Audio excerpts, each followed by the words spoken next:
En los últimos meses, el autodenominado Estado Islámico o ISIS ha iniciado una guerra despiadada exigiendo el retorno al Islam de los tiempos del profeta Mahoma. Se caracteriza por ataques crueles contra fieles de otras creencias. Lo que verán a continuación es una entrevista hecha al Papa Francisco el 13 de junio de este año al conmemorarse el primer aniversario de su pontificado. Fue concedida al periodista judío Enrique Zimmerman. En la primera parte de la entrevista, el Papa lamenta que las diferencias religiosas sigan siendo motivo de enfrentamientos. Advierte que no se justifica ningún tipo de violencia en nombre de la religión y señala que la persecución que sufren los cristianos hoy día es más fuerte que las de los primeros siglos de la Iglesia. Soy María Elena Barrios. Sean bienvenidos a este especial Papa Francisco. Palabras de paz en tiempos de guerra.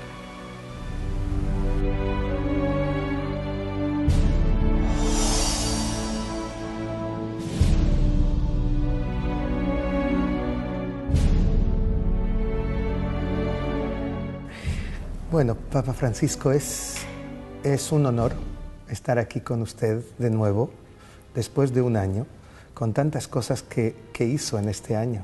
Y concretamente el evento, esta oración de las tres grandes religiones, que tal como hablábamos hace un segundo, es algo totalmente único en la historia, creo que del Medio Oriente y del mundo en general. ¿Cómo lo sintió usted? Y no fue fácil organizarlo, tengo entendido, ¿verdad? Bueno, tomo la última palabra. Usted sabe que no fue fácil porque usted tenía las manos en la masa, ¿no? Y a usted se debe en gran parte también que se haya logrado y se lo agradezco públicamente. Yo sentía que éramos todos llevados a una cosa que se nos había ocurrido y que poco a poco fue tomando cuerpo, ¿no? Y que no era un acto político para nada, eso lo sentí de entrada, sino que era un acto religioso. Abrir una ventana, abrir la puerta a una dimensión y decir, la oración también es un acto político con mayúscula. El solo rezar. Alguien decía, sí, pero con solo la oración no se hace nada. Sin la oración se hace menos. Creo que a todos nos hace bien levantar los ojos al cielo. Así me sentí ayer. Y no como quien estaba presidiendo, no, presidíamos todos ahí. Presidíamos todos. Hasta que tocaba violín, todos presidíamos.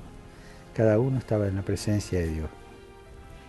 Yo creo que es la primera vez que un papa hace un gesto como este, me parece a mí, un gesto realmente sin precedentes. ¿Cómo va a continuar esto, Papa Francisco? Usted una vez me dijo por ahí que a mí me gustaba dar sorpresas. A Dios le gusta dar sorpresas. Y esperemos ahora qué sorpresa nos da, cómo va a continuar.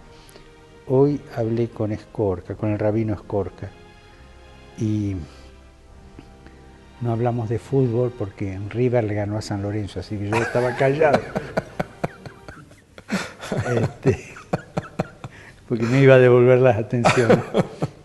Y un poco dijimos, bueno, que Dios indique el camino, ¿no? Quizás nosotros no tengamos más nada que hacer, de un lado que Él lo continúe por el camino que quiera, ¿no? Esto fue lo que nosotros teníamos que hacer. Ahora está en manos de Dios. Que Él elija también quiénes van a seguir adelante. Papa Francisco, Israel, Palestina, Jordania han sido el primer destino que usted eligió como Papa para visitar. Algunos dirían que es el ojo del huracán, irse inmediatamente al lugar con tantas sensibilidades. ¿Por qué eligió precisamente esta zona? Por ahí el ojo del huracán, por el entusiasmo que había, fue Río de Janeiro, ¿no? Pero ese estaba preparado antes. Elegí esto, pienso que fue en junio del año pasado, cuando vino el presidente Pérez y me invitó calurosamente. Yo sabía que él terminaba su gestión como presidente en este tiempo. Así que me había impuesto de alguna manera ir antes que él terminara. Él fue el que gatilló el viaje. Yo no tenía en mente ir a este viaje. Simplemente, cuando vi una persona que me invitaba con tanto calor, digo, sí voy a ir. O sea, fue sencillo, ¿no? ¿Y cómo fue? ¿Cómo fue el viaje? El viaje fue bueno. Acá los italianos dicen que fue masacrante. Es verdad, fue duro, ¿no? Duro por las actividades, ¿no? Fue una cosa que a la mañana, la misa, y seguía una detrás de otra, todo muy bien hilvanado, ¿no? El viaje fue bueno, a mí me hizo bien.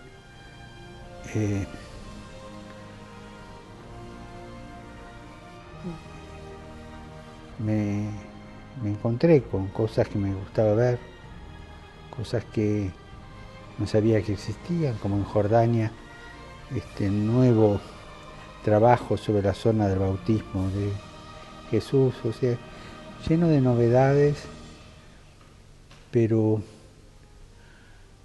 yo diría muy para adentro. A mí sucede que cuando se provocan emociones me cierro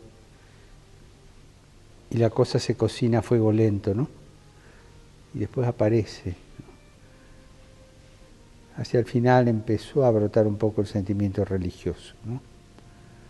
Que estaba acumulado, pero yo me defiendo mucho de las emociones porque, no sé, pudor machista, no sé, pero... Pero en algún momento le vi muy emocionado. Le vi en algún momento, era muy fuerte para usted finalmente visitar la tierra en la que nació, vivió y murió Jesús, ¿no? Sí, sí. Sí, fue fuerte. ¿Y qué fue lo más inesperado en esa experiencia? No sabría calificarlo. Y todo era nuevo para mí, ¿no? Si me pregunta qué es lo que esperaba, tampoco sabría decirle. Yo fui. ¿Por qué es importante para todo cristiano visitar Jerusalén, Israel, la Tierra Santa en general? Es la referencia de la revelación para nosotros. O sea, todo empezó allí. Fue la promesa que se hizo a nuestro padre Abraham, lo que vio Moisés desde el Monte Nebo, lo que Josué hizo entrar, con los profetas, todo, ¿no? Esa historia tan larga, después Bautista, Jesús, muerte, resurrección. Es como un adelanto de lo que nos espera allá, ¿no? Es como, entre comillas, el cielo en la tierra, o sea, de alguna manera un encuentro con lo que nos espera allá, con la Jerusalén celestial. Y allí en esa tierra, como bien sabemos, aún hay violencia, incluso violencia en nombre de Dios. Y eso es algo que usted condena profundamente. Sí, es algo que es una contradicción, ¿no? Es una contradicción. Me permite una comparación muy dura, no se ofenda. No. Pero como si a mí me dijeran, este hombre es un buen hijo, le pega a la madre solamente 3 veces por día. Es una contradicción. Violencia en nombre de Dios no es moderna, es antigua. Es antigua.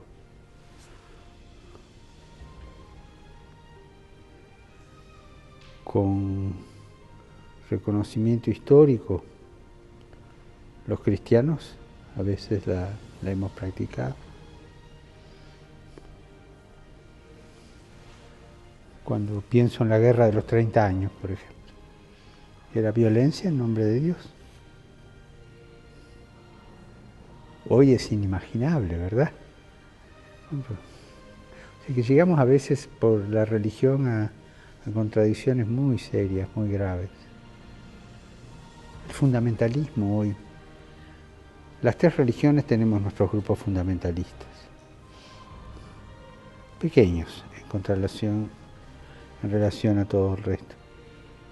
Pero un grupo fundamentalista, su estructura, aunque no mate a nadie, aunque no le pegue a nadie, pero la estructura mental del fundamentalismo es violencia en nombre de Dios, es violenta.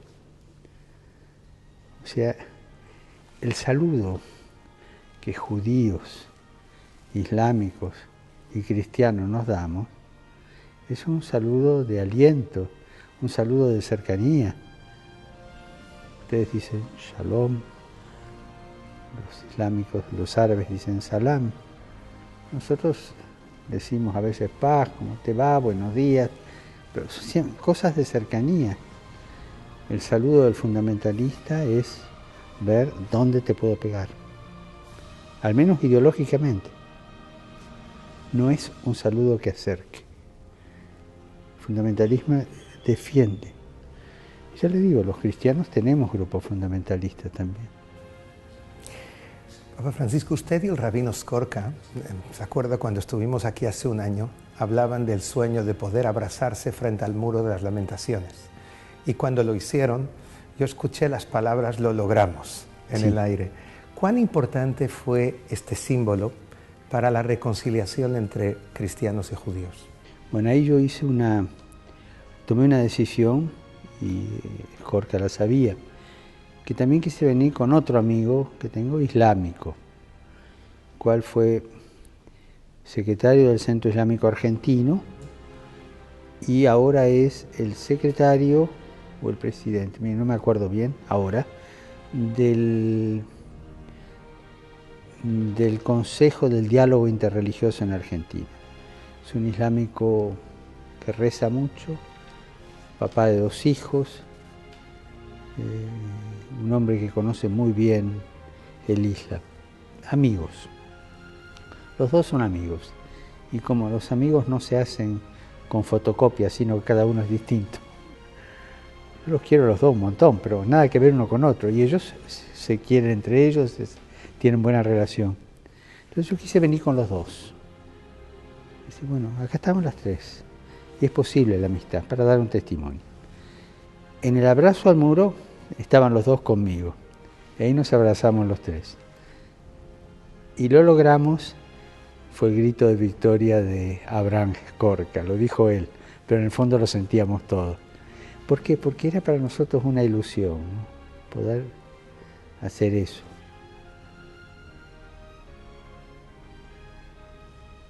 En Argentina la convivencia no es tan rara. ¿Por qué? Porque Argentina es muy mestizada por las diversas oleadas migratorias. Y llegaron los judíos, creo que los primeros de Rusia, por eso a los judíos son los rusos. Nosotros somos los rusos, y todos tuvimos un compañero o 2 rusos. Che, decir al ruso que me pase esto. Era el ruso y él se dejaba llamar ruso. Y convivíamos, jugábamos al fútbol juntos, lo más normal. Y todos tuvimos algún islámico, y los islámicos son turcos. ¿Por qué? Porque llegaban con el pasaporte del Imperio Otomano. Y cuando le preguntaban, no entendían nada, cómo se llamaba, decían el apellido y según oían le ponían el apellido transliterizado, así que unos apellidos que nada que ver con el original de ellos. Bueno, esa convivencia desde chicos la hemos tenido en Argentina. Y si bien hay grupos fundamentalistas, pero son muy pequeños, la convivencia es muy normal. Y eso nos hace bien. Por eso para mí la amistad con Skorka, con Abud, se dio como se da la amistad entre personas, ¿no? Fantástico. Usted me dijo hace un año aquí, cuando estábamos charlando, dentro de cada cristiano hay un judío. Y sí. Y me explicó así su relación hacia el judaísmo y me habló también del problema del antisemitismo. En los últimos días ha salido una encuesta sobre el antisemitismo en Europa. Muchas manifestaciones, un aumento preocupante. ¿Cómo lo ve? Son 2 preguntas que usted me hace aquí, ¿no? ¿Por qué digo que dentro de un cristiano y un judío? Quizás la expresión más correcta es, usted no puede vivir su cristianismo, usted no puede ser verdadero cristiano si no reconoce su raíz judía. Si yo no reconozco mi raíz judía, no hablo de judío en el sentido semítico de raza de la palabra, ¿no? Como entre los judíos hay tantos judíos que no son semitas, ¿no? Sino en el sentido religioso. Y creo que el diálogo interreligioso tiene que ir ahondando eso, la raíz judía del cristianismo y el florecimiento cristiano del judaísmo, hasta dónde, y dialogar ahí. Es un desafío porque son papas calientes en la mano, ¿no? Pero como hermanos se puede hacer bien. Hacemos la primera pausa para comerciales, pero al volver conoceremos un poco más del párroco argentino que se convirtió en el primer papa latinoamericano y que está revolucionando a la Iglesia Católica. También cómo es su vida en el Vaticano. Este es el especial Papa Francisco, Palabras de Paz en tiempos de guerra. Ya volvemos.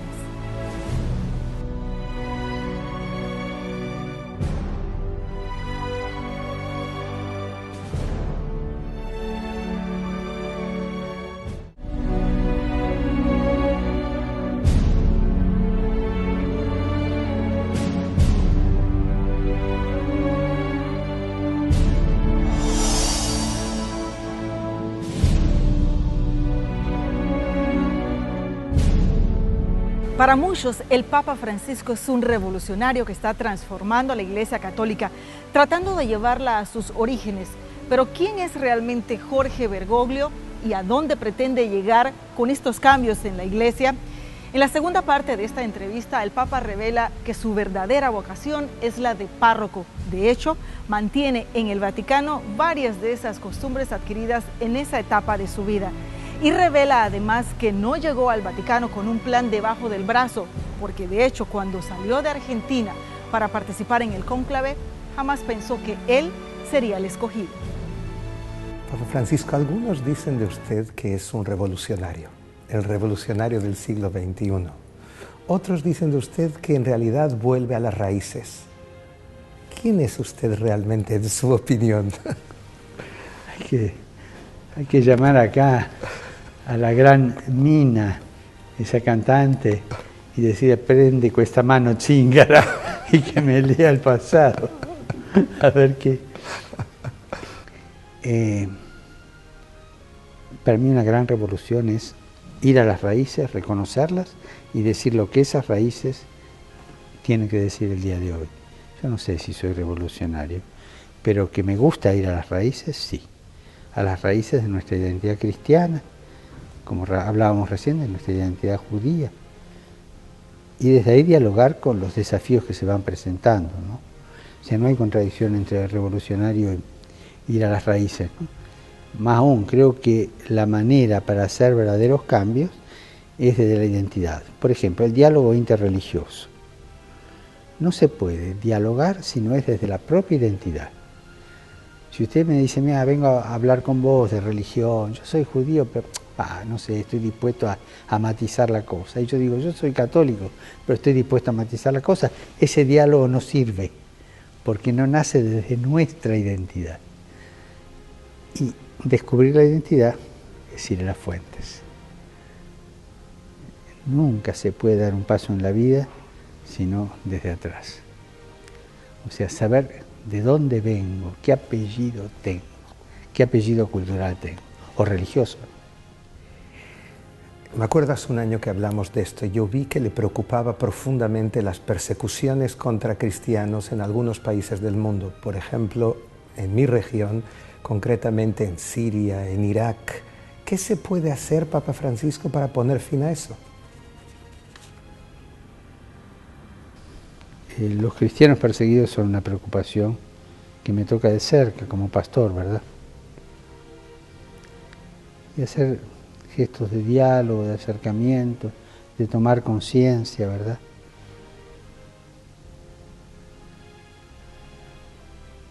Pero sé muchas cosas de persecuciones que no me parece prudente contarlas aquí para no ofender a nadie. Pero en algún sitio está prohibido tener una Biblia o enseñar catecismo. o llevar una cruz.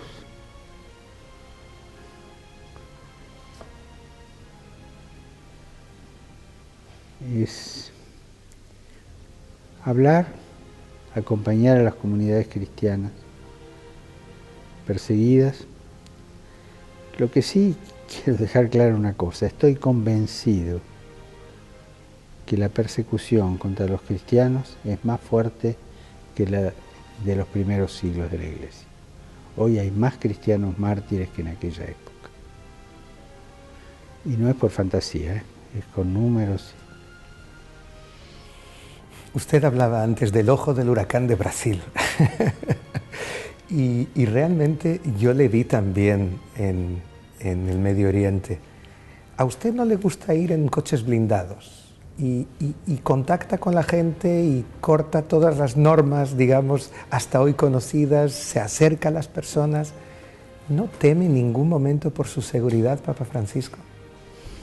Sé que me puede pasar algo, estoy en manos de Dios. Pero como cuando el viaje a Brasil, que tenían todo preparado, y fui a ver lo que tenían preparado, y era un papamóvil cerrado con vidrio. Y yo no voy a saludar a un pueblo y decirle que lo quiero dentro de una lata de sardinas, es decir, aunque sea de vidrio. Creo que para mí eso es un muro.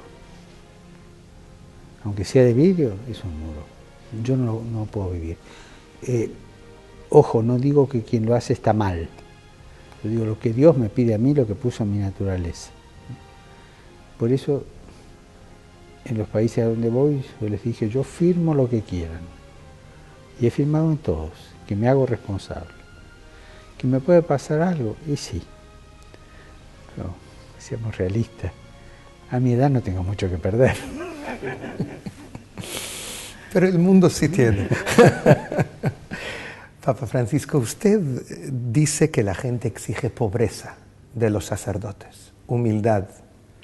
¿Por qué es importante que la Iglesia sea humilde y qué hace usted que no sabemos en ese sentido? Sí, la pobreza y la humildad están en el centro del mensaje evangélico, más aún en el centro de toda la Biblia. La humildad, pero sobre todo en la revelación de Jesús, la pobreza está al centro. No se puede entender el Evangelio sin la pobreza, lo cual hay que distinguirlo del pauperismo, o sea, de las corrientes pauperistas, ¿no? Cuando vino Francisco de Asís, en el 1200 y pico, vino una época en que se le daban las corrientes de los fraticelli, de los hermanos pauperistas, que en el fondo desfiguraban el Evangelio. Francisco lo puso en su sitio, con su pobreza. La pobreza está en el centro del Evangelio, y no hablo sociológicamente, hablo teológicamente. O sea, no se puede conocer el Evangelio a fondo si no aceptamos esto. Pero por otro lado,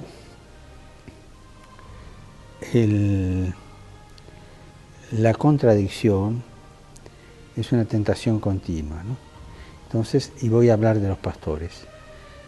Ya San Agustín, en el 400 y pico, tomaba aquella frase de Ezequiel, que decía, hay de vosotros pastores que en vez de cuidar el rebaño os alimentáis de la carne de las ovejas y os vestís con la lana de las ovejas, y las buscás para eso solo.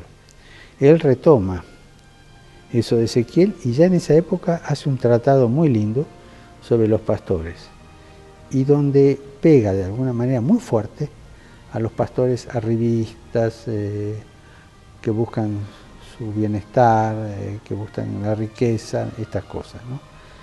Así que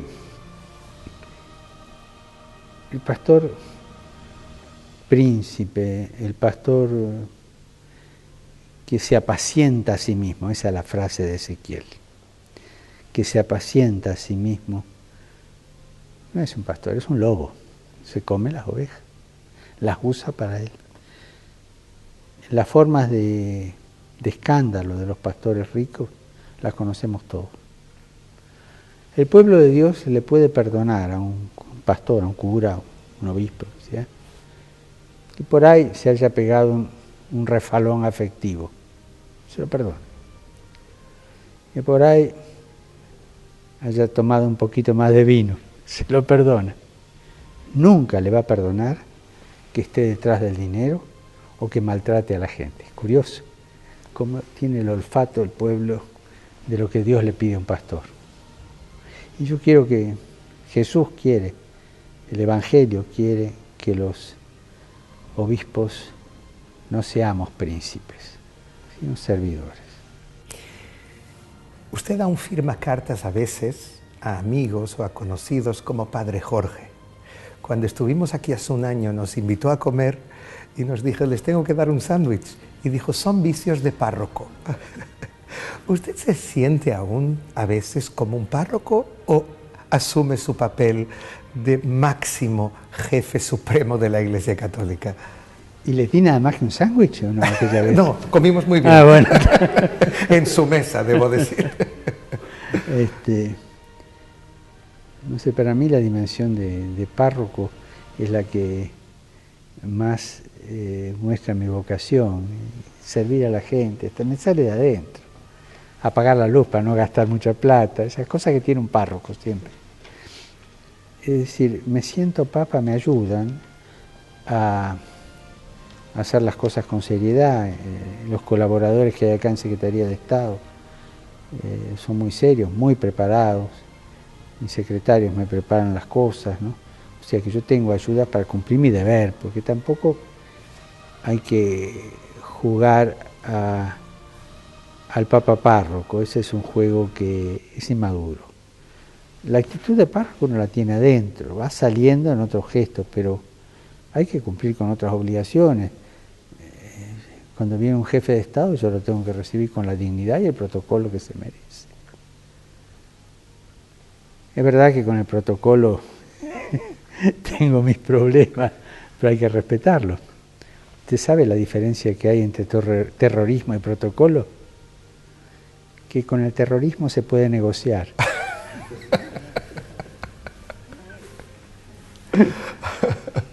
Ya eso es un cambio.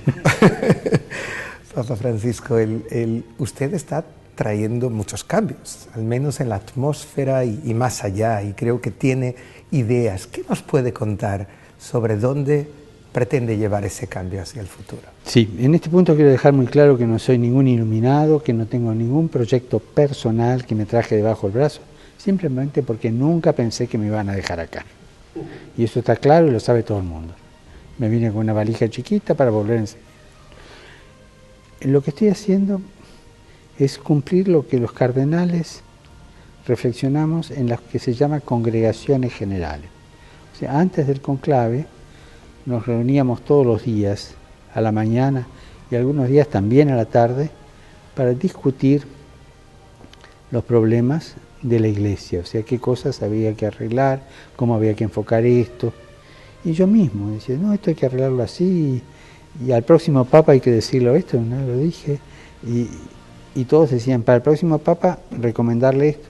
Entonces de ahí sale un elenco de reflexiones y recomendaciones al próximo Papa. Por ejemplo, uno muy concreto, el próximo Papa tiene que tener un consejo outsider, es decir, que no esté viviendo en el Vaticano. Bueno, por eso está este consejo de los 8 cardenales de todos los continentes, uno de cada parte y un coordinador, que se reúnen cada 3 meses y que vamos haciendo los cambios que los mismos cardenales nos pidieron, ¿no? O sea, mi plan es cumplir lo que han pedido, yo tengo que cumplir eso. No es una condición obligatoria, porque si yo quiero, digo, me abanico con eso y hago otra cosa, pero sería imprudente no escuchar la voz de los que saben, ¿no? O sea, lo que yo llevo adelante es lo que han pedido los cardenales, lo que hemos pedido, porque yo también he pedido cosas que están integradas ahí. Entiendo. Usted ha hecho un gran esfuerzo para poner fin a las tensiones con el mundo ortodoxo, invitando al patriarca Bartolomeo a venir al Santo Sepulcro, y ayer mismo él estuvo presente. ¿Por qué es tan importante esta unidad entre cristianos? La ida a Jerusalén de mi hermano Bartolomeo era para conmemorar el encuentro de 50 años atrás entre Pablo VI y Atenágoras. Fue un encuentro después de más de 1000 años. Y desde el Concilio Vaticano II, la Iglesia Católica hace los esfuerzos de acercarse y la Iglesia Ortodoxa lo mismo. Con algunas iglesias ortodoxas hay más cercanía que otras. Por ejemplo, en Buenos Aires yo solía ir a algunas, a sus fiestas, incluso algunas veces me quedaba con la comunidad a comer con ellos y a festejar, ¿no? Bueno, Argentina favorece por la migración tan variada que tienen. Pero claro, Bartolomeo es el patriarca ecuménico. Entonces, de acuerdo los dos para ir allá a encontrarnos. Y a él le conté confidencialmente el plan en el cual se estaba trabajando del encuentro y que no podíamos hacerlo ahí porque no encontrábamos un lugar que reuniera las condiciones necesarias. Objetivamente las tenían, pero subjetivamente para las dos partes, ¿no? Y que salió de los dos, vamos al Vaticano. Entonces, por eso yo invité al Vaticano. O sea, la iniciativa vino de allá. Y yo le dije a Bartolomeo, ¿por qué no me acompaña? Ven acá, usted es el patriarca ecuménico, yo soy el obispo de Roma, hagámoslo juntos. Y él dio ese paso. Para él fue un paso arriesgado porque se lo pueden echar en cara. Pero había que estar este gesto de unidad. Y para nosotros es necesario eso porque no se concibe que los cristianos estemos separados entre nosotros. No se concibe. Es un pecado histórico. Tenemos que reparar. O sea, si me permiten, 3 días usted hizo la paz con los ortodoxos, intentó acercarse al mundo judío y conseguir un diálogo entre israelíes y palestinos, todos juntos. No, no fui yo, no. Sí, mi hermano, no fui yo. No se haga el humilde porque usted estaba detrás de eso desde hace un año.